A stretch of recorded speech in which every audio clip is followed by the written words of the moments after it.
Here's how to record laptop screen with video and audio.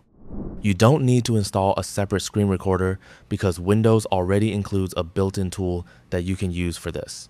To get started, press Windows plus Shift plus R on your keyboard. This will open the screen recording tool. From here, you can select the specific area of your screen that you want to capture. Once you've selected the recording area, you can enable your microphone by clicking the microphone icon. You can also choose whether you want to capture your system audio. This allows the recording to include sounds coming from your computer. After enabling the audio options you need, click the Start button.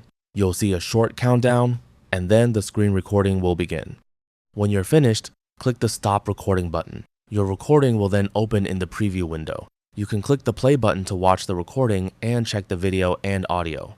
If you need to make some changes, such as removing unwanted sections from the beginning or end of the video, click Edit in Clipchamp. Clipchamp is Microsoft's recommended video editing application, and you can use it to make basic edits to your recording, including trimming and cropping the video.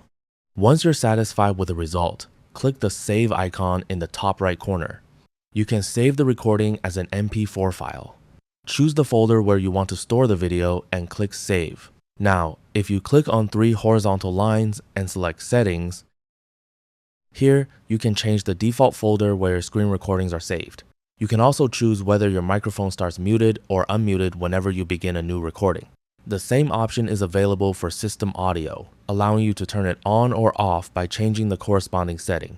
And that's it. That's all for this video. Thanks.